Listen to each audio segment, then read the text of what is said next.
I'd like to welcome you, Cassie, to Earthstar Radiance and Friends. Cassie Premo Steele.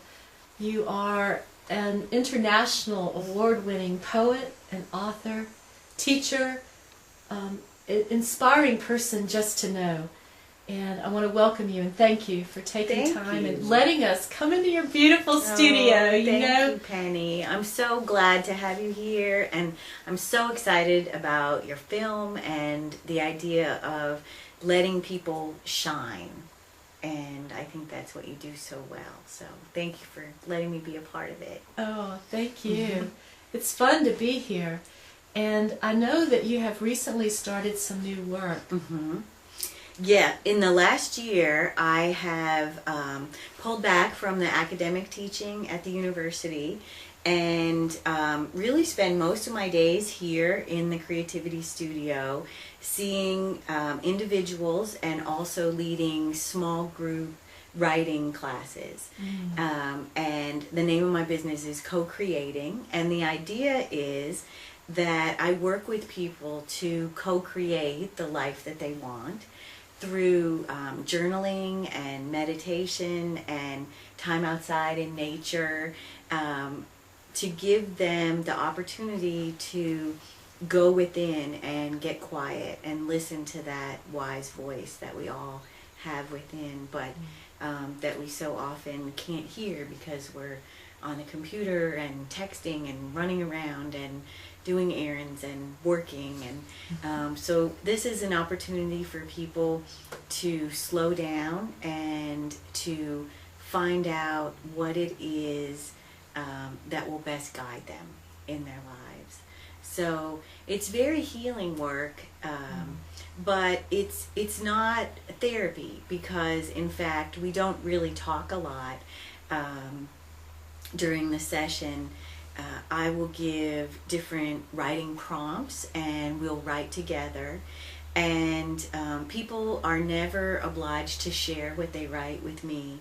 Particularly, I think for women, we so often are dressing and acting and speaking in ways that we think other people will be pleased with, that yes. I want to give people an opportunity to speak from their heart, without the sense that someone will be listening or judging.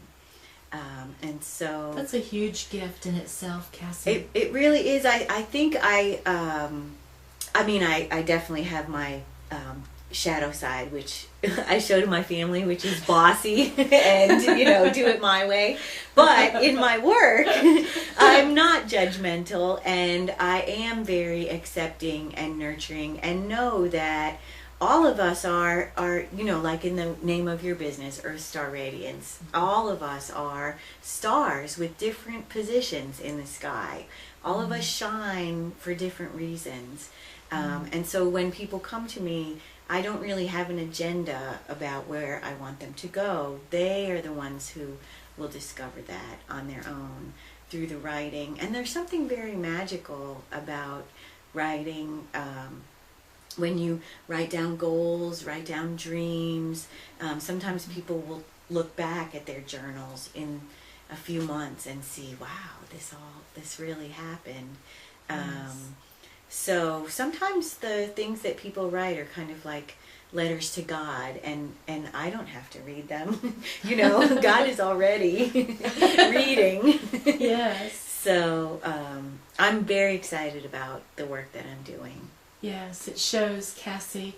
It really does. And the warmth and the generosity that you bring to it, you create such a safe place for people to begin to unfold those places that maybe they don't show to other people and explore them. Yeah. And that's really terrific. I really like that you also write. Yes. When the people who are here working with you are writing. Yeah. There's something very wonderful about sharing that experience. I think so. It's that we're co-creating together this safe place for us to be writing.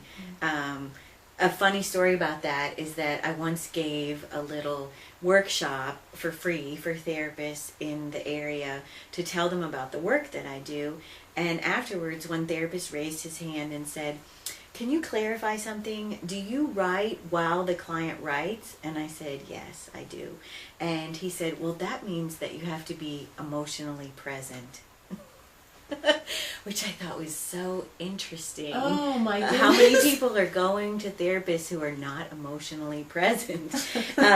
So just like, you know, the people that I work with have the freedom not to share with me.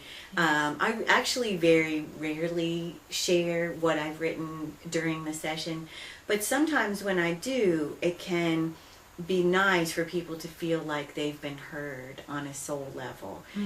Sometimes I'll write poems that have to do with what someone is going through. Actually, I did that this morning in the Birthing the Mother Writer group, and I did share it with the women in the group. We were talking about the autumn equinox as a time of balance between dark and light. And so we walked the labyrinth in my backyard and did a writing exercise on what we're burying, what we're letting go into the dark right now at this time of year. And then we did another writing exercise about what we're building. And so I wrote this in response to what I'm building. I am building a book of songs where the pages will never close.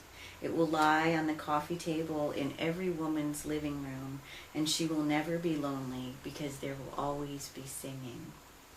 I am building a nation of mothers who swirl their drinks with umbilical cords and tell birth stories over happy hour. There will be laughter just before bedtime every night.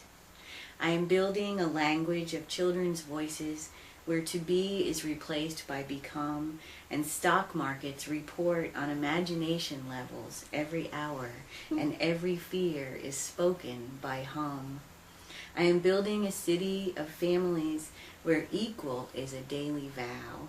No one leaves for money here. Freedom is a given. Tears come out sweet like milk, never sour. Beautiful. Thank you. Oh my gosh, thank you for sharing that. Cassie, the gift of your sharing will ripple on and on. That's beautiful. Just like all of your writing is so wonderful. Thank you. You feel it. You feel it in your body. It responds to the words and the emotions that are in those words. I think writing is such a healing art. When I was younger and my daughter was young and I was just getting started as a full-time writer, I would sometimes sit at the computer for a few hours and I could literally feel myself getting better as I wrote, so that when I stood up at the end of the day, something had been released, something had been let go of. And I think because I was unafraid of facing the darkness and writing about things that were painful to me, I'm able to be so positive now. And sometimes we're afraid to walk through those dark parts. But if we do, we can come out on the other side with a new appreciation of where we've been and what we've learned and what we can give to other people. Yes, yes. I feel stronger on the other side, more capable with what I gathered together as I was going through the forest. Yeah, yeah. Yes. There's a story about Pandora. You know, we know the story of Pandora's box, but actually before it was mistranslated as a box, it was a vase. She had a vase that was tipped over, and the vase is the symbol for the womb. And so as she tipped over the vase, life came out. But you can't have life come out without death as well. Right. And so the original story of Pandora is a story of how the darkness and the light were born together. Oh, I've never heard that before. Yeah. That's a beautiful story. Yeah. Cassie, thank you so much. It's you're been welcome. so much fun sharing with you today and just getting time to be here with you. Please tell everyone how to get in touch with you and how to go to your website. Great. My website is my name, so it's www.cassiepremosteel.com. That's wonderful. Thank you, Cassie. It's been you, fun Penny. hanging out with you. Good to be with you.